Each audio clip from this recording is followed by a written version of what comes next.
আমি হলে এই জায়গা কলুয়া দেন আল্লাহ এই দুমাহার শুধু ইয়াক্ত বাসাই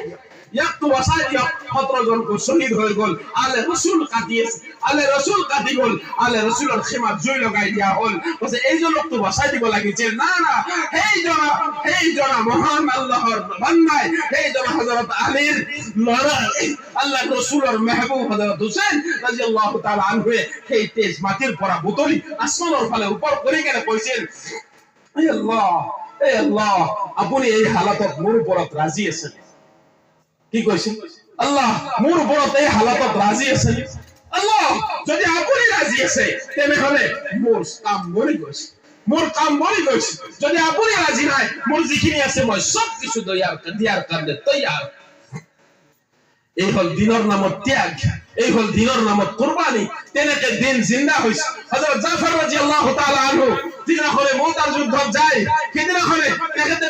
একেবারে জওয়ান বিবি খরত এই হই যায় তিনি দা হরু আওয়াজ মোহাম্মদ আব্দুল্লাহ তিনি দা হরু শিশু খরত এই হই যায় যাই গেলে ঘোড়ার পিঠিক যেতিয়া যায়ছে মুতা অভিযানত যায়ছে তেতিয়া হযরত জাফর রাদিয়াল্লাহু তাআলা আনহু হাতত জান্দা তেতিয়া হযরত জাফর রাদিয়াল্লাহু তাআলা আনহু শয়তানে আসলি সকলত আহি গইছে আমাক তো দিনত ওয়াসওয়াসা দিয়ে শয়তানে ঘোড়ার সম্মুখত আহি গৈছে আহি কেনে কৈছে জাফর তুমি কি কৰি আছ ঘৰত জওয়ান বিবি আছে ঘৰত সৰু বাচ্চা আছে তোমাৰ বিবিৰ জিম্মেদাৰি আছে বাচ্চাৰ জিম্মেদাৰি আছে আৰু তুমি নংগা তলৱাৰ লৈ কেনে ওলাই আহিছা দিনৰ খাতিৰত কৈছে ঘূৰি যোৱা দিনৰ মেহনত কৰাৰ কাৰণে বহুত সময় আছে ঘূৰি হযৰত জাফৰ ৰাদিয়াল্লাহু তাআলা চুপ মুখেৰ এটা শব্দ ওলোৱা নাই সিধা ঘোড়ার পরা নামিছে নামি গেলে সর্বপ্রথমে ঘোড়ার ভরি কাটিছে আর ইসলামত ঘোড়ার ভরি কাটা সর্বপ্রথম ব্যক্তি হযরত জাফর রাদিয়াল্লাহু তাআলা যাতে ওয়াপসির কোনো রাস্তা না থাকে যাতে ঘরত ঘুরি যাওয়ার কোনো রাস্তা না থাকে যাতে দিন জিন্দা হবে হয়তো দিন জিন্দা হবে নহলে মোর ইয়াতে খবর বনি যাবে হয়তো আল্লাহর কলিমা বুলন্দ হবে নহলে মই ইয়াতে শেষ হই যাব মই দুনিয়াত থাকা তো মোর কারণে আর কোনো দরকার নাই যদি আল্লাহর দিন মিটি যায় তো কেতিয়াও হব নয় হযরত আবু বকর সিদ্দিক রাদিয়াল্লাহু তাআলা আনহু ম্যাক্সিমাম সাহাবী আইগেনে কইছিল আপনি ওসামার জামাতর কি নকরিব রওয়ানগি নকরিব ওসামার জামাত মদিনা খালি করাই গেলে বদাই দি দিব কইছে না এটো কেতিয়াও হব নয় আবু বকর জিন্দা থাকিব আর দিন মিটি যাব এটো কেতিয়াও হব নয় আজি এই উম্মতে কি সবক লইছে সেই সাহাবীর কাহিনী পড়ি কি সবক লব লাগিছিল তো আমার সম্মুখত দিন মিটিয়েছে আমার কোনো ফরক নপড়ে মোর সম্মুখত तमाम বেহুরমতি হয়েছে দিনার মোর কোনো ফরক নপড়ে মোর সম্মুখত সুন্নতর জানাজা ওলাই যায়ছে মোর সম্মুখত ফরজের জানাজা ওলাই আছে মানে মুসলমানের বনত ধরিলে মুসলমানের দ্রাক্ষ ধরিলে মুসলমানের হারামত ধরিলে মুসলমানের तमाम বেয়াকামত লিপ্ত হয়ে গল মোর কোনো খবরই নাই মই বস মই নিজর জায়গা বহি কেনে মই আলিনাল ভাবি আছো মোর তিজারতে চলিব লাগে মোর দুনিয়ায় বলিব লাগে কেতিয়াও হব নোৱাৰে আল্লাহ তাতে কেতিয়াও ৰাজি হব নোৱাৰে আল্লাহ তেনেকে ৰাজি কৰিব লাগিব যেনেকে সাহাবা کرام ৰাদিয়াল্লাহু তাআলা আনহুম আজমাইন সকলে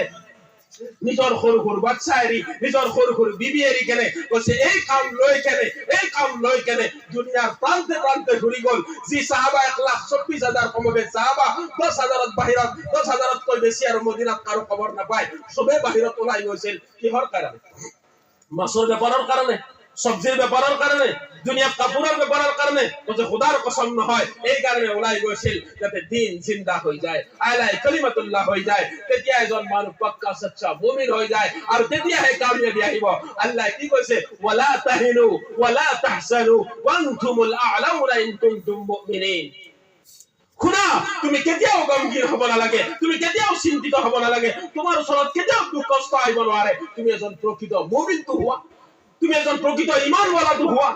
ঈমানওয়ালার লগত আল্লাহ রাব্বুল ইজ্জতে तमाम নেক ওয়াদা করেছে ঈমানওয়ালার কারণে আসমানের ফেরেশতা নামাই দিয়েছে ঈমানওয়ালার কারণে হালাত রাস্তা খুলে দিয়েছে আল্লাহ রাব্বুল ইজ্জতে জিমান ভাল হালাত আনিছে तमाम তোর ভাল হালাত तमाम তোর বেয়া হালাত পিছত আনিছে तमाम তোর কুরবানির পিছত আনিছে যেতিয়া মুসলমানে ইসলামের নামত কুরবানি করা বাদ দিয়ে যেতিয়া মুসলমানে ইসলামের নামত ত্যাগ করা বাদ দিয়ে আল্লাহ রাব্বুল ইজ্জতে গায়বী মদদের দরজাও বন্ধ করে দিয়েছে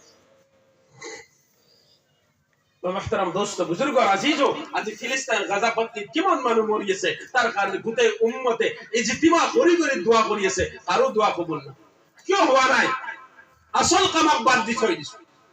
আল্লাহৰ ৰিজা মন্দি হলা কামক বাদ দি থৈ বনি ইসৰাইলৰ জামানাত এটা এনেকা অট্টালিকা আছিল ৰজাৰ মহল এটা আছিল তো ৰজা ভাবিলে মোৰ মহলটো সৰু হৈ গৈছে এতিয়া মই মহলটো ডাঙৰ কৰিব লাগিব তো ৰজা আদেশ দিলে ওচৰে পাজৰে যিমান ঘৰ আছে ভাঙি দিয়া মোৰ মহলৰ কনষ্ট্ৰাকচন হ'ব এতিয়া তো এটা ঝুপুৰি এটা আছিল এজনী বুঢ়ী তিৰোতাৰ ঝুপুৰি ঘৰ এটা আছিল তো ৰজাৰ সৈন্য সামন্ত যায় ঝুপুৰিটো ভাঙি দিলে সেই বুঢ়ীজনী সেইটো সময়ত ঘৰত নাছিল যেতিয়া গধূলি সময় হয় সেই বুঢ়ীজনী কৰবাৰ পৰা ঘূৰি ফুৰি আহি ঘৰত আহি কেনে চাই যে ঘৰটো ভাঙি আছে তেতিয়া শুনক বুঢ়ীজনী খালি এটা কথা কৈছে কোনো দোয়া পঢ়া নাছিল কোনো লম্বা লম্বা ওজিফা কৰা নাছিল কোনো খতমে ইউনুস পঢ়া নাছিল খতমে কোৰআন কৰা নাছিল খতমে খাজাগান কৰা নাছিল বস আল্লাহ এটা কথা কৈছে কি কৈছিল জানে কৈছে আল্লাহ মইতো ঘৰত নাছিলো তই ক'ত গৈছিলি মইতো ঘৰত নাছিলো তইতো আছিলি তইতো হাজিৰ নাজিৰ তইতো দেখা পাই আছিলি ওই হয় তেখেতৰ সেই কথাত কি তাসিৰ আছিল কি জাদু আছিল কৈছে এক সেকেন্ড লগা নাই এটা ডাঙৰ ভূমিকম্প আহিছে জমিন ফাটিছে আৰু ৰজা তাৰ মহল সহকাৰে তাৰ সৈন্য সামন্ত সহকাৰে তাৰ ফৌজ লস্কৰ সহকাৰে তাৰ तमाम মাল দৌলত সহকাৰে কৈছে জমিনত দফন হৈ গৈছে খালি এটা কথা কিয় সেই বুঢ়ীয়া আল্লাহক ৰাজি কৰি থৈ দিছে আৰু আমি আল্লাহক নাৰাজ কৰি থৈ দিছো কেতিয়ালৈকে জিন্দগী বছৰ কৰিম দুনিয়াৰ কেইটামান দিনেই সাহাবাই দুনিয়াকো কেইটামান দিনেই বুলি ভাবিছিল সেই কেইটামান দিন বুলি ভাবি কেনে তেওঁলোকৰ এটা প্ৰচেছ আছিল যে আমি কেনেকে এই কম দিনতে আল্লাহক ৰাজি খুশি কৰি ল'ব পাৰো এই কম দিনতে আল্লাহ মোৰ কেনেকে হৈ যায় মই কেনেকে আল্লাহৰ হৈ যাম আৰু সেইটো কেতিয়া হ'ব সেইটো তেতিয়া হ'ব কুলিন কুনতুম তুহিব্বুনাল্লাহ ফাত্তাবিউনি ইউহিব্বুকুমুল্লাহ কৈছে আল্লাহ তেতিয়া তোমাৰ মাহবুব হ'ব যেতিয়া তুমি মুহাম্মদৰ অনুসৰণ কৰিবা যেতিয়া তুমি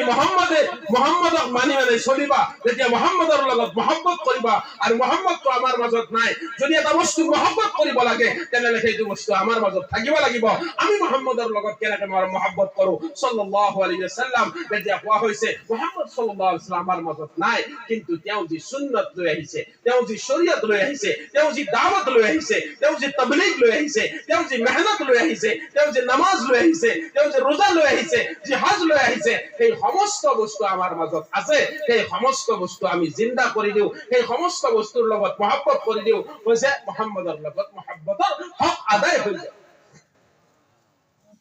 হে আমাৰ محترم দোস্ত বুজুৰ্গ আমাৰ জিন্দেগী একেবাৰে কম জিন্দেগীৰ যদি কথা কব যাও তেনেহলে শৰ্টকাটলি ইমানখিনি বুঝক যে আমাৰ আজান হৈ গৈছে কি হৈ গৈছে আজান হৈ গৈছে যেদিনা আমি জন্ম পাইছো কোকানত আজান দিছে নহয় জানো দিছে না নাই মনত আছে আপোনাৰ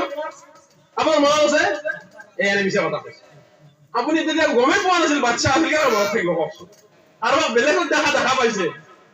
হয় না নহয় আমাৰ ইমানখিনি বিশ্বাস আছে আমাৰ মা বাবা আজান দিছে কোকানত আজান দিছিল বাওকানত কি দিছে আকামত দিছে আজান হৈ গৈছে আকামত হৈ গৈছে কি বাকি আছে নামাজ বাকি আছে না আৰু কক না অলপমান নামাজ বাকি আছে আজান হৈ গল আকামত হৈ গল এতিয়া বাকি কি আছে নামাজ আছে আমাৰ জিন্দেগীৰ প্ৰথম অৱস্থাত এনেকুৱা এটা আজান হয় এনেকুৱা এটা আকামত হয় যাৰ পিছত নামাজ নাই আৰু আমাৰ জিন্দেগী যেতিয়া শেষ হৈ যায় এটাতে এটা এনেকুৱা নামাজ হয় যি নামাজৰ আগত আজান নাই আৰু আকামত নাই হয়নে এটা কি বুজি পাইছে আমাৰ জিন্দেগীৰ আজানো হৈ গৈছে আকামতো হৈ গৈছে আকামতৰ পিছত নামাজৰ কাৰণে কিমান সময় থাকে 2 সেকেন্ড 2.5 সেকেন্ড আকামত শেষ হোৱাৰ লগে লগে ইমাম সাহেব আল্লাহু আকবাৰ নামাজৰ নিয়ত কৰে না নকৰে তাৰ মানে আমাৰ জিন্দেগীৰ কিমানখিনি সময় বাকি আছে আৰু হিমানখিনি সময়তে যদি আমি অলপমান দিনৰ মেহনত কৰি যাও অলপমান 2-4 টাক যদি এই ৰাস্তাত খাৰা কৰি থৈ যাব পাৰিছো তেওঁলোকে যি সিলসিলা চলাই দিব তেওঁলোকৰ পিছত যি মেহনত হ'ব হযৰত মোল্লা ইলিয়াস সাহেব ৰাহমাতুল্লাহ আলাইহি কৈছিল মানুহে ফৰদেৰে মই কি কৰিছো মুল্ক এৰি থৈ যাই আছো আজি কোনোবা বাপেক জামাতি হৈছে লৰাক মৌলানা বনাইছে লৰা হাফিজ বনাইছে সেই লৰাই যাই কেনে মাদ্ৰাসাত পঢ়াইছে সেই লৰাই যাই কেনে কৰবাত বয়ান কৰিছে কাৰোবাৰ তেওঁৰ কথা শুনি কেনে কোনোবাই তওবা কৰি লৈছে তেওঁ আল্লাহৰ ফালে ঘূৰি আহিছে কৈছে মৰাৰ পিছতো হযৰত মোল্লা ইলিয়াস সাহেব ৰাহমাতুল্লাহি আলাইহি তেখেতে কবৰত শুই তাৰ সওয়াব পাইছে मोहतरम दोस्तों बुजुर्ग और अजीजों दावत কোনো মামুলি বস্তু নয় দাওয়াত যদি মামুলি বস্তু হইতেন আল্লাহ রাব্বুল ইজ্জতে तमाम নবীর বাহিরে तमाम উম্মতকে দি দিলে হেতেন কিন্তু নাই সবরের ভিতর সেইটো সালাহিয়ত নাছিল সবরের ভিতর সেইটো ক্যাপাসিটি নাছিল যে তা গ্রহণ কৰিব পাৰিব কিন্তু আমাক উম্মতে মুহাম্মাদিয়াৰ ভিতৰত এটা ক্যাপাসিটি দিছে এটা পাৱাৰ দিছে ই দাওয়াত গ্ৰহণ কৰিব পাৰিব ই দাওয়াত লৈ কেনে চলিব পাৰিব ই দাওয়াত লৈ কেনে নিজৰ জান নিজৰ মাল খৰচ কৰি দিব পাৰিব সেইকাৰণে আল্লাহ রাব্বুল ইজ্জতে আমাক তার মুকাল্লাফ বানাইছে কুনতুম খায়রা উম্মাহ উখরিজাত লিন-নাস তুমি বেহতরিন উম্মত হওয়া তোমাক এইটো কামৰ কাৰণে উলিওৱা হৈছে এইটো কামৰ কাৰণে উলিওৱা হৈছে যাতে তোমাৰ জৰিয়তে মানৱ হিদায়াত আহি যায় তোমাৰ জৰিয়তে যাতে আল্লাহ ৰাজি হৈ যায় আৰু সেইটোৱে সবতকৈ ডাঙৰ তোফা হয় যে ৰিদৱানুম মিনাল্লাহি আকবাৰ যেনেকৈ আল্লাহে আকবৰ শব্দটো আল্লাহৰ লগত লগাইছে আল্লাহু আকবাৰ আল্লাহ সবতকৈ ডাঙৰ ৰেজামন্দিৰ সৈতেও আল্লাহ ৰাব্বুল ইজ্জতে আকবৰক লগাই দিছে আল্লাহু আকবাৰ ৰিদৱানুম মিনাল্লাহি আকবাৰ আল্লাহৰ ৰেজামন্দি সবতকৈ ডাঙৰ বস্তু আজি দুনিয়া আল্লাহ ৰাব্বুল ইজ্জতে সৃষ্টি কৰেছে দুজন দায়ীৰ জৰিয়তে এজন হিদায়াতৰ দায়ী আদম আলাইহিস সালামৰ ৰূপত নামিছে এজন গুমৰাহৰ দায়ী শয়তানৰ ৰূপত নামিছে আৰু হিদায়াতৰ দায়ীৰ সিলসিলাটো আনি নবীৰ সিলসিলা মুহাম্মদ সাল্লাল্লাহু আলাইহি ওয়াসাল্লামৰ তাতে খতম কৰি গেলে আল্লাহ ৰাব্বুল ইজ্জতে আমাক নিষ্ঠ কৰি দিছে বাল্লিগু আন্নী ওয়ালাউ আয়া তোমাৰ ওপৰত এইটো জিম্মেদাৰি হয় এটা আয়াতো যদি জানা তুমি মানুহৰ মাজত পৌঁছাই দিয়া মানুহৰ মাজত সেইটো লৈ গেলে তুমি চলা এই জিম্মেদাৰি আমাক দিয়া হৈছে আৰু এতিয়া শয়তানৰ মেহনত বন্ধ হোৱা নাই শয়তানে দায়ীৰ ৰূপত আহিছে কিয়ামতলৈকে হায়াত লৈ আহিছে সি তাৰ ওপৰত মেহনত কৰি থাকিব আৰু আমি যদি হিদায়াতৰ মেহনতক বন্ধ কৰি দিও দিনৰ মেহনতৰ দাওয়াতক যদি বন্ধ কৰি দিও তেনেহলে আমাৰ মুহতাৰাম দোস্ত বুজুৰ্গ আজিজো দুনিয়াৰ পৰা দিন নাইকিয়া হৈ যায় দুনিয়াৰ ক্ষেত্ৰতে চাব যাও দুনিয়াত এটা ভাল বস্তু ফেলিবলৈ হলে সৰ্বপ্ৰথমে দাওয়াত চলে বেয়া বস্তু এটা প্ৰচাৰ হ'বলৈ হলে সৰ্বপ্ৰথমে দাওয়াত চলে ফিল্ম এখন যেতিয়া ৰিলিজ হয় সৰ্বপ্ৰথমে কি আহে পোষ্টাৰ আহে এড আহে যেতিয়া কোম্পানী এটা প্ৰডাক্ট বনাই হেতৰ এটা প্ৰডাকশন আহি যায় তেতিয়া সৰ্বপ্ৰথমে কি কৰে এড আহে প্ৰচাৰ কৰে হয়নে সেইটোৱে হৈছে দাওয়াত যদি কেইজনমান বিজনেছমেন লগ হৈ যায় তেওঁলোকক যদি খোদা হয় যে আমাৰ প্ৰডাক্ট কেনেকৈ চলিব আমাৰ প্ৰোডাক্ট কেনেকৈ চলিব তেতিয়া সব কেইজনৰ এটা মুশতারিকা এটা কমন অপিনিয়ন এইটো হ'ব যে আপুনি যদি 1 লাখ টকা মার্কেটিংত লগায় আৰু 1 লাখ টকা এডিটিংত লগায় এডভাৰটাইজিংত লগাই দিয়ক আপোনাৰ প্ৰচাৰটো কৰক প্ৰচাৰ যেতিয়া হ'ব আপোনাৰ বেয়া মাল বিক্ৰী হৈ যাব আৰু যদি প্ৰচাৰ নহয় তেনেহলে ভাল মাল দোকানত পৰি কেনে গুদামত পৰি কেনে কিউ কৈছে তো নবী সকলে দিনৰ মেহনতৰ কি হয় তেওঁলোকে এডভাৰটাইজিংৰ কাৰণে আহিছিল কেতিয়াবা জান্নাতৰ এডভাৰটাইজ কৰিছে কেতিয়াবা কোৰআনৰ এডভাৰটাইজ কৰিছে কেতিয়াবা আল্লাহৰ হুকুমৰ কৰিছে তোমাৰ মুহতাৰাম দোস্ত বুজুৰ্গ আজিজো তেনেকে মানুহক দিন বুজাইছে আজি চাও খ্ৰীষ্টিয়ান ইহুদি নাছাৰা ইহঁতে জাহিল কম নহয় মান্না ও সালৱা খাই কেনে ইহুদি আহিছে আৰু প্ৰত্যেক বছৰ ঠাণ্ডা গল গৰম অহাৰ লগে লগে তাৰ সিৰা আনি দিয়ে আনে পেপসিৰ এড আনি দিয়ে কোকোকোলাৰ এড আনি দিয়ে কিহৰ কাৰণে যাতে পেপসি বিক্রি হয় যাতে কোকোকোলা বিক্রি হয় কিন্তু দুনিয়াত সব মানুহ জানে পেপসি কি বস্তু হয় এটা সফট ড্ৰিংক হয় সবেই জানে কিন্তু তাৰ পিছতো ডাঙৰ সেলিব্ৰিটি সকলক আনে ডাঙৰ প্লেয়াৰ্স বিলাকক আনি কেনে এড কৰাই দিয়ে কেতিয়াবা আইপিএলত এড কৰাব কেতিয়াবা ডাঙৰ বেনাৰত এড কৰাই কেনে কি ক'ব বিচাৰে যে এইটো দাওয়াত দিব বিচাৰে আপোনালোকে এইটো বস্তু গ্ৰহণ কৰক তো আমি যদি আমাক আল্লাহ রাব্বুল ইজ্জতে ওয়াকাযালিকা জাআলনাকুম উম্মাতান ওয়াসাতা আল্লাহ রাব্বুল ইজ্জতে দেন আমাক মার্কেটিং ম্যানেজার বানাইছে আমাক পঠাইছে উখরিজাত লিন-নাস আমাক মানুহৰ কাৰণে উলাইছে আমি যাতে আল্লাহৰ প্ৰডাক্ট বিক্ৰী কৰো যাতে আল্লাহৰ এটা বস্তু লৈ কেনে মানুহৰ সন্মুখত মানুহক বুজাও কলিমা কি হয় দিন কি হয় আল্লাহ কি হয় আল্লাহৰ ৰাসূল কোন হয় হক কি হয় বাতিল কি হয় নিকাহ কি হয় জিনা কি হয় হালাল কি হয় হারাম কি হয় জায়েজ কি হয় নাজায়েজ কি হয় এইটো সব আপনার মোর জিম্মেদারি মানুহে চাহে বুঝুক চাহে নুবুঝক আমি বুঝাবই লাগি এইটো জিম্মেদারি দিকে আল্লাহ রাব্বুল ইজ্জতে পঠাইছে তুজাহিদুনা ফি সাবিলিল্লাহ বিআমওয়ালিকুম ওয়া আনফুসিকুম যালিকুম খায়রুল লাকুম ইন কুনতুম তা'লামুন তুমি আল্লাহর রাস্তাত মেহনত করা তুমি আল্লাহর রাস্তাত জানা হতে দিয়া তুমি আল্লাহর রাস্তাত মালারা হতে দিয়া তেতিয়া কি হ'ব তুমি নিজৰ মকসদতে যাই কেনে হতে দিয়া সব কিছু আল্লাহৰ ৰাস্তাত এৰি দিয়া কুনতুম খায়ৰ তেতিয়া কি হ'ব যালিকুম খায়ৰুল লাকুম এতিয়া এইটো তোমাৰ কাৰণে সবতকৈ বেটার এইটো আসল মুহতারাম দোস্ত বুজুর্গ আজিজ, যদি এক কোটি কিবা উচ্চ কাম থাকিলে হেতেন আল্লাহ রব্বুল ইজ্জতে নবী সকলক খেতু দিলে। যদি মানুহক দাওয়াত দিয়াত যদি আৰু কিবা উচ্চ কাম থাকিলে হেতেন তেওঁলোকক দিলে হেতেন। কিন্তু তাতকৈ বেছি উচ্চ কাম নাই কাৰণে সেইটো কাম তেওঁক দিছে। আৰু আমি যদি উচ্চ উন্নতি নহলে হেতেন তেনেহলে আল্লাহ রব্বুল ইজ্জতে আমাক এইটো কাম নিদিলে হেতেন। সেই হযরত জাফর তৈয়ার রাদিয়াল্লাহু তাআলা আনহু নিজৰ জান তাতে আহুতি দিয়ে, কৈছে তেওঁৰ হাত কাটি দিয়া হয়, তেওঁৰ ভৰি কাটি দিয়া হয়, তেওঁ দাঁতেৰে যেনেকৈ সাবতি ধৰে পতাকাখন ইছলামৰ পতাকা পেলাব নিদিয়ে, তেওঁ কি কৰি দিয়া হয়, শহীদ কৰি দিয়া হয়। আল্লাহ রাসূল সাল্লাল্লাহু আলাইহি ওয়াসাল্লাম মসজিদে নববীত বহি কেনে চাই থাকে এই জাফৰৰ কি হল, হাত কাটি দিয়া হল, জাফৰৰ ভৰি কাটি দিয়া হল, আৰু জাফৰে উৰি উৰি কেনে জান্নাতত গুচি গল। সিদিনাখনৰ পৰা তেওঁৰ নাম জাফৰ তৈয়াৰ হৈ ঘৰত সৰু সৰু বাচ্চা খবৰ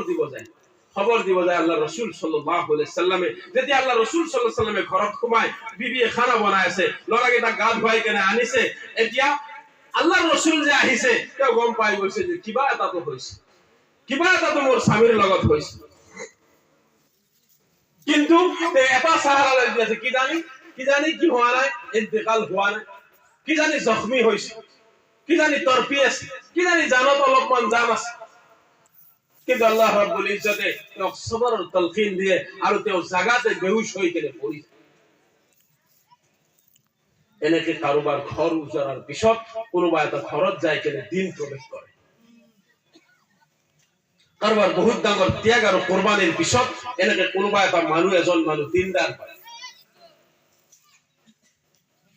সাহাবায়ে মুলুক সদা কৰি যে গৈছিল, তেওঁলোকে এই আৰামত যোৱা নাছিল। তেওঁলোকে বহুত কিছু কোৰবানি কৰি যোৱাৰ পিছত সেই স্থান লাভ কৰিছে, যিটো স্থান পোৱাৰ পিছত এই মেহনতৰ পিছত যিটো স্থান পাইছে, পোৱাৰ পিছত আল্লাহ ৰাসূল সাল্লাল্লাহু আলাইহি ওয়াসাল্লামে কৈছে আসহাবি কান নুজুম বিআইহিম ইক্তিদাইতুম, মোৰ সাহাবা তৰাৰ নিচিনা হয়, তুমি যাকে অনুসৰণ কৰিবা তেতিয়া তাৰ অনুসৰণতে, সেইজনৰ অনুসৰণতে তুমি ৰাস্তা পাই।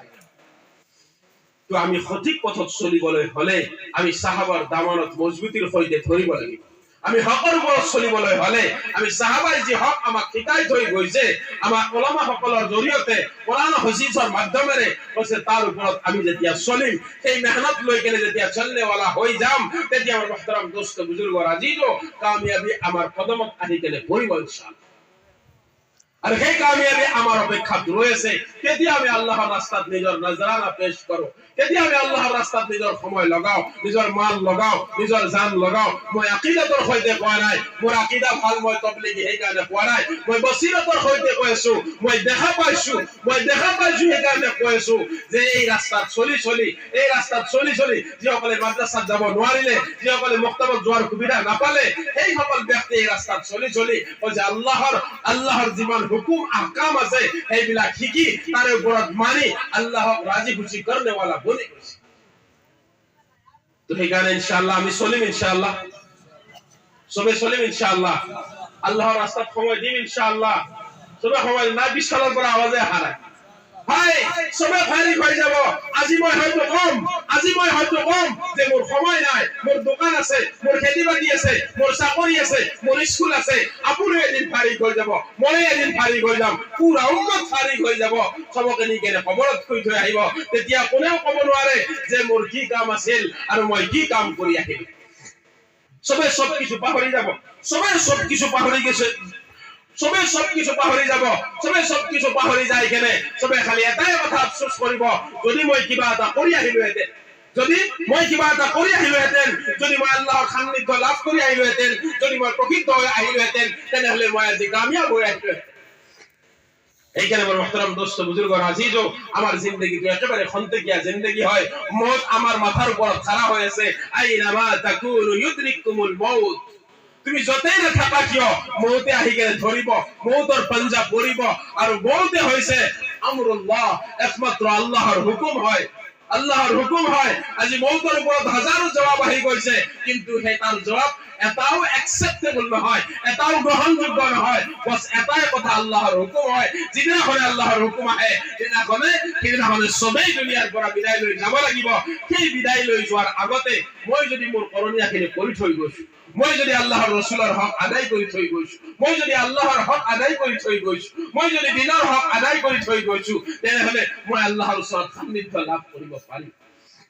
কারণ কি আল্লাহ রাসূল সাল্লাল্লাহু আলাইহি সাল্লামে কয় কুল্লুকুম রাইন ওয়া কুল্লুকুম মাসউলুন আন রাইয়াতিহি, তোমালোকে প্রত্যেকজন একজন জিম্মেদার হওয়া। উম্মতে মুহাম্মাদি হই গলা মানে তুমি জিম্মেদার হওয়া, তুমি নিগহবান হওয়া, তুমি এজন কি মানে প্রভাবশালী ব্যক্তি হওয়া। তোমার উপরে এটা বহুত ডাঙর গুরু দায়িত্ব আহি গল,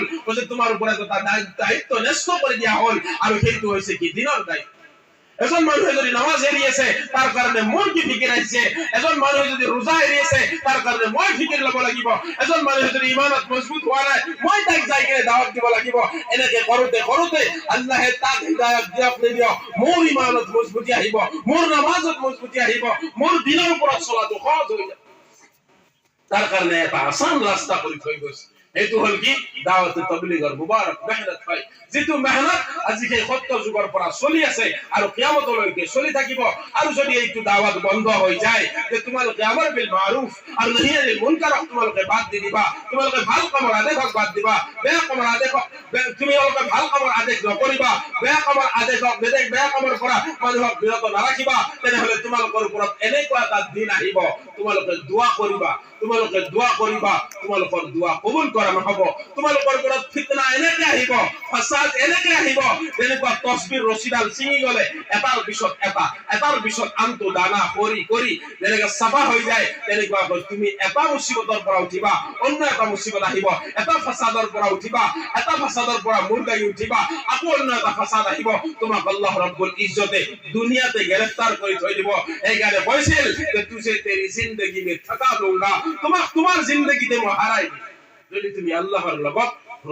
আল্লাহৰ ৰসিক মজবুতিৰ সৈতে ধৰি নলোৱা, এই দিনে ইসলামত তুমি মজবুতিৰ সৈতে যদি তুমি প্ৰবেশ কৰি নলোৱা, এইকাৰণে যৌতু খুলু ফিসিলনি কাফা, তুমি পৰিপূৰ্ণৰূপে ইসলামত দাখিল হৈ যোৱা, পৰিপূৰ্ণৰূপে উম্মতে মুহাম্মাদে দাখিল হৈ যোৱা, পৰিপূৰ্ণৰূপে আল্লাহৰ আহকামৰ ওপৰত আহি যোৱা, পৰিপূৰ্ণৰূপে আল্লাহৰ ৰাসূলৰ সুন্নতৰ ওপৰত আহি যোৱা, তেতিয়া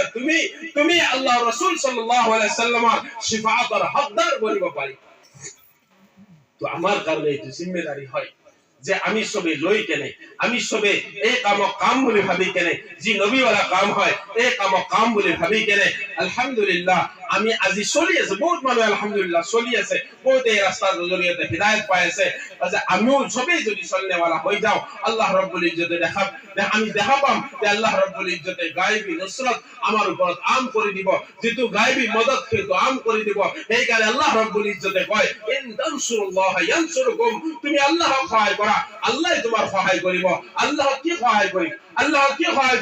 আল্লাহর সহায় এইটোৱে হয়, আল্লাহৰ কাম এইটোৱে হয়। মুসা আলাইহিস সালামক কৈছিল আল্লাহ, হে মুসা তুমি মোৰ কাৰণে কি কৰা? এটা মুসা আলাইহিস সালামে কৈছিল আল্লাহ মই তাহাজ্জুদ কৰো, মই কি কৰো এদিন রোজা রাখো এদিন ইফতার করো, এদিন রোজা রাখো এদিন ইফতার করো, এনেকে মই 6 মাহ রোজা রাখো 6 মাহ ইফতার করো, গোটেই ৰাতিটো মই তাহাজ্জুদত কান্দা কৰি কেনে আপোনাৰ মহব্বতত মই গোটেই ৰাতিটো লখো, এনেকে মই জিন্দগী কটাও। তেতিয়া আল্লাহ কৈছিল হে মুসা এইটো তো তোমার কাম হয়, এটা তো তোমার কাম। আমি ভাবি আছো নামাজ আল্লাহর কাম, নামাজ মোর কাম, এটা মোর জিম্মেদারি হয়। আল্লাহ মুসা কইছিল মুসা এটা তো তোমার কাম হয়, তুমি রোজা রাখিছা, রোজা জাহান্নামের কারণে ঢাল হয়, তুমি জান্নাতমুখী হয়ে যাব পারিবা, তুমি জাহান্নামের পৰা বাঁচি যাব পাৰিবা। তুমি তাহাজ্জুদ কৰি আছা, জান্নাতত তোমাৰ দৰজা বুলেন হ'ব, তুমি ভিআইপি পৰা ভিভিআইপি লৈকে যাবা, তুমি এক্সেলেন্স লৈকে যাবা, তুমি একদম শীৰ্ষস্থান লৈকে যাব পাৰিবা। এইবিলাক তুমি তোমাৰ কাৰণে কৰি আছা। তেতিয়া মুসা আলাইহিস সালামে কৈছিল আল্লাহ তেনেহলে মোর কাম কি হয় যে তুমি আপনার কারণে করো? তেতিয়া আল্লাহ কৈছিল তুমি এজন মোর বিগড়া বান্দা, মোর ভটকা হুয়া বান্দা, যে মোর পৰা আঁতৰি গৈছে, যে মোৰ পৰা বহুত দূৰত গুচি গৈছে, যে মোক চিনি পোৱা নাই, মোৰ শৰীয়তক চিনি পোৱা নাই, মোৰ হুকুমক চিনি পোৱা নাই, তাক তুমি মোৰ লগত জড়াই দিয়া, এইটো মোৰ কাম হয়, এইটো আল্লাহৰ কাম। আমি সবে কৰিম ইনশাআল্লাহ। মই ভাবি বিচাৰিম আপোনালোকৰ হয়তো আমনি পাইছে, মোৰ সময়টো শেষ হৈ গ'ল। সময়ত মই এখেতসকলক মই ধন্যবাদ হুজুৰক মই অশেষ তেখেতক আল্লাহ ৰব্বুল ইজ্জতে জাযায় খাইৰ দিয়ক, তেখেতৰ উমৰত বৰকত দান কৰক। মোক অলপমান সুবিধা দিছে 2-4 আখৰ কোৱাৰ কাৰণে মই মোৰ বয়ান বক্তা নহয় মই অলপমান নিজৰ দৰ্দ শুনাইছো কাৰণ কিয় আমাৰ বাবাই যেতিয়া জামাতত গৈছে তেতিয়া বুজি পাইছে আগতে বুজি পোৱা নাছিল ল'ৰা ছোৱালী ডক্টৰ বনাম ইঞ্জিনিয়াৰ বনাম সেইটো ভাব লৈ কেনে চলি আছে যেতিয়া আল্লাহৰ ৰাস্তাত চলা আৰম্ভ কৰিছে তেতিয়া গম পাইছে ল'ৰা ছোৱালী ডক্টৰ ইঞ্জিনিয়াৰ বনাই কাম নাই ল'ৰা ছোৱালী কি বনাও কৈছে আলিম বনাও হাফিজ বনাও সেইটো ফিকিৰ কৰি কেনে আগবঢ়াই দিছে এনেকুৱা হাজাৰো ল'ৰা আজি মাদ্ৰাসাত পঢ়ি আছে মই সেই গাৰ্জেন বিলাকৰ লগত কেতিয়াবা কথা পাতো মেক্সিমাম আমি এনেকুৱা পাওঁ যে আল্লাহৰ ৰাস্তাত চলিছে জামাতৰ লগত চলিছে তবলিগৰ লগত চলিছে তাৰ পিছত তেওঁলোকৰ জিন্দগী জেহেন বনিছে যে নিজৰ ল'ৰা ছোৱালী হাফিজ বনাব লাগে আলিম বনাব লাগে তো আমিও ইনশাআল্লাহ আপোনালোকৰ ইয়াত মাদ্ৰাসাৰ অভাৱ নাই আমি আমাৰ ল'ৰা ছোৱালীক ইনশাআল্লাহ কি বনাম হাফিজ আলিম বনাম ইনশাআল্লাহ না সবে বনাম সৰু সৰু বাচ্চাবিলাকক মুক্তাবত পঠাম আৰু আমি নিজে আল্লাহৰ ৰাস্তাত চলিম আৰু তিনটা কাম সংক্ষিপ্ত হিচাপত কৈ কেনে শেষ কৰিছো কৈছে আমি যাতে সদায় আৱামৰ লগত যাতে থাকো আল্লাহ ৰাসূলে এই বস্তু মানা কৰিছে পাহাৰী ঘাটিত অকলে ঘৰ বনাই থাকাৰ পৰা বিৰত থাকিবা তোমালোকে একেলগে আৱামৰ লগত উমুমিয়তৰ লগত থাকিবা আৰু নিজৰ মাজত খুব মহব্বতৰ সৈতে থাকিবা সাহাবাই যেনেকৈ থাকিছিল ৰুহাবা উবাইনাহুম তেওঁলোকে নিজৰ মাজত অত্যন্ত মহব্বতৰ সৈতে থাকিছিল আৰু 3 নম্বৰ কাম হ'ল তোমালোকে মছজিদৰ আমলক মজবুতিৰ সৈতে ধৰি ৰাখিবা মছজিদ হৈছে তোমালোকৰ চেণ্টাৰ মছজিদৰ লগত যিমান আমি সময় দিম সিমান আমাৰ ইমানৰ বঢ়োতৰি হ'ব হযৰত হানজালা কৈ দিয়ে হযৰত আবু বকৰে কৈ দিয়ে হযৰত হানজালা নিজে কৈ আছে যে মছজিদৰ পৰা ওলাই যায় যে হানজালা তো মুনাফিক হৈ গ'ল হানজালা মুনাফিক হৈ গ'ল আল্লাহ রাসূল সাল্লাল্লাহু আলাইহি ওয়াসাল্লাম কৈছে যে হানজালাৰ এইটো হাল হয় যেতিয়া দুনিয়াত যাই কেনে ব্যস্ত হৈ যায় তেতিয়া সব কিছু পাহৰি যায় বিবি বা বাচ্চাৰ মহব্বতত পৰি যায় গ্ৰেফতাৰ হৈ যায় সব কিছু পাহৰি যায় যেতিয়া মছজিদত আহো আপোনাৰ মজলিসত বহো তেতিয়া আল্লাহ ইয়াদ আহে মই তো মুনাফিক হৈ গ'ল আল্লাহ রাসূল কৈছে নহয় হানজালা মুনাফিক হোৱা নাই তুমি যদি তোমাৰ ঘৰতো সেইটো অৱস্থা থাকে মছজিদত যিটো অৱস্থা ফৰিস্তাই তোমাৰ লগত মুসাফা কৰিব তোমাৰ লগত মুআনাকা কৰিব কৈছে আমি যেতিয়া মছজিদত বেছি সময় দিম তেতিয়াহে আমাৰ উপলব্ধি হ'ব যে আমি দুনিয়াৰ পৰা কি পাই আছো মছজিদৰ পৰা কি পাই আছো মছজিদ হৈছে জান্নাতৰ টুকুৰা এখানে মছজিদৰ প্ৰতিটো আমলৰ লগত পাঁচ আমলৰ লগত মছজিদত যিমান আমল হয় উলামাৰ বয়ান হ'ব তবলিগী জামাতৰ বয়ান হ'ব তালিম হ'ব কোৰ্স হ'ব প্ৰত্যেকটো আমলৰ লগত যেতিয়া জুৰি থাকিম কৈছে সেইজন মানুহক তুমি ইমানদাৰ হোৱাৰ সাক্ষী দিয়া আল্লাহ ৰাসূল সাল্লাল্লাহু আলাইহি ওয়াসাল্লামে কয় যিজন মানুহে মছজিদত আহা যোৱা এইখানে আমাৰ যিখিনি এক্সট্ৰা সময় এইখিনি আমি মছজিদত দিও কিন্তু আমাৰ সবতকৈ ডাঙৰ প্ৰবলেম কি জানে কৈছে মুমিন যিসকল হয় আল মুমিনু ফিল মসজিদি কাসামাকি ফিল মাই মুমিন সেইজনে হয় মুমিনৰ আলামত এইটো হয় তেওঁ মছজিদত এনেকে থাকে যেনেকে পানীত মাছ থাকে মাছৰ কাৰণে সবতকৈ সুৰক্ষিত যেটো জায়গা হয় যেটো সেফ জায়গা হয় যে পানী হয় নহয় জানো সেইটো পানী হয় আৰু মুমিনৰ কাৰণে সবতকৈ সেফ জায়গা শান্তিৰ জায়গা মছজিদ হয় যেতিয়া মাছক আপুনি পানীৰ পৰা উঠাই আনিকে পাৰত থব কি সব পকাই থাকে কেনেকৈ পানীত যাব পৰা সেইটো বিচাৰি থাকে কৈছে মুমিনৰো সেইটো হাল হয় যে মছজিদৰ পৰা ওলাই আহিলে তেওঁৰ আৰু ভাল নালাগে মছজিদত আকৌ ঘুমাই যাব বিচাৰে যেনেকৈ মাছে পানীত যাব বিচাৰে এইটো মুমিনৰ আলামত হয় আৰু মুনাফিক আল মুনাফিকু ফিল মসজিদি কাত্তাইৰি ফিল কফস কৈছে মুনাফিক সেইজনে হয় মুনাফিকৰ এনেকুৱা হাল হয় যিয়ে মছজিদত থকা অৱস্থাত এনেকে থাকে যেনেকৈ এটা পক্ষী সজাত যেনেকৈ বন্দী হৈ কেনে থাকে এইফালে ওলাই যাব বিচাৰে এইফালে ওলাই যাব বিচাৰে এইফালে এইটো কৰিব বিচাৰে তাত থাকি ভাল নালাগে হয়নে সজাত থাকি কেনে ভাল নালাগে ঠিক তদ্ৰুপ মুনাফিকেও সেইটো কৰে